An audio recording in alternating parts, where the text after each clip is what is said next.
the art teacher's story. Please understand that superpowers are real, but the real ones are a magnitude more profound than the stuff found in the comics.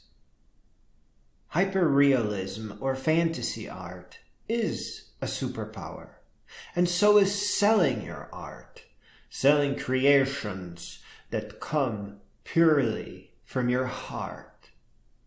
Teaching hyperrealism and stylization is extremely powerful, as it helps people out of poverty, and it helps their creativity grow. Elements of stylization such as glowing eye techniques or face highlights or playing with camera focus are perfectly awesome superpowers as well. As the case is with highlights on the cheek, nose, lip, and possibly the forehead, hyperrealism is more than just realism.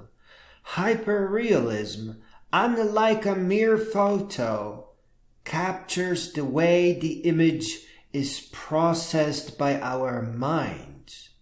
And as you progress beyond the wonders of hyperrealism, you will be stepping into a world of uncharted superpowers. You will actually need a real and fancy journal so that you can write things down. There will be hundreds of things here, not just glowing eye styles, but notes on times of day and backgrounds. To make eyes glow brighter, for example, you don't use a brighter color, nuh-uh. You put your character in the middle of dark woods, among cheerful fireflies, and maybe a patch of foxfire. What better way to show a bright light than to make it shine at night? And to capture a sunset? Goodness, you don't put a sun in your painting. You highlight the ear so that it glows red as if lit by a bright sun from behind. Hundreds and hundreds of things.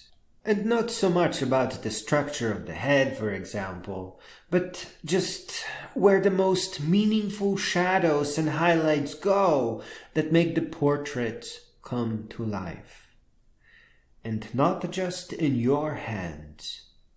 Your journals stand for more.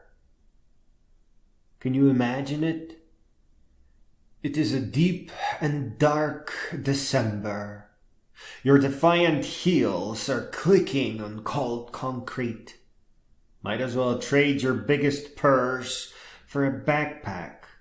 You brought a bunch of tablets with you.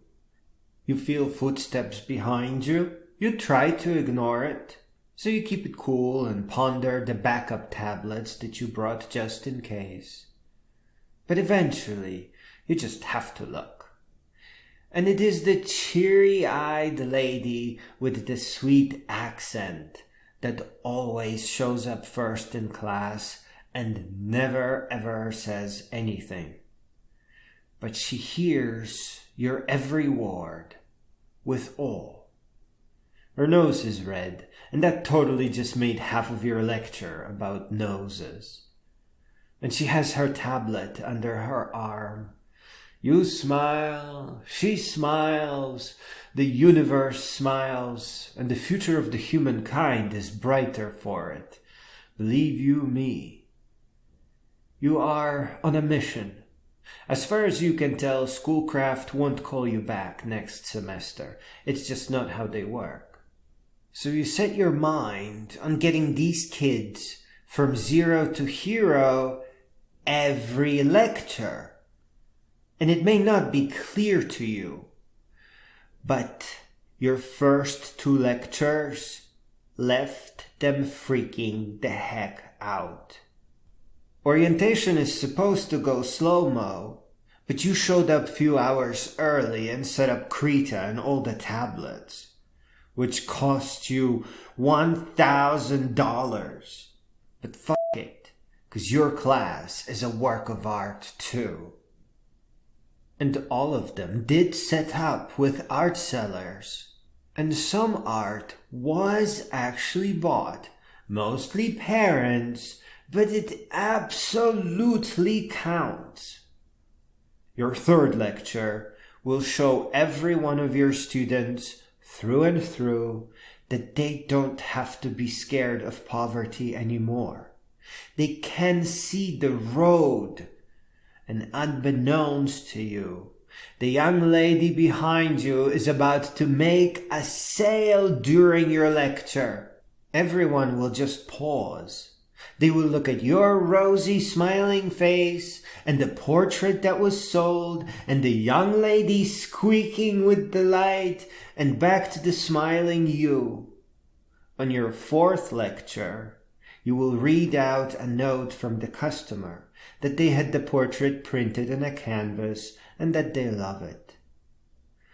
All of your 12 lectures make the kids speechless as you armed each of your meetings with real results.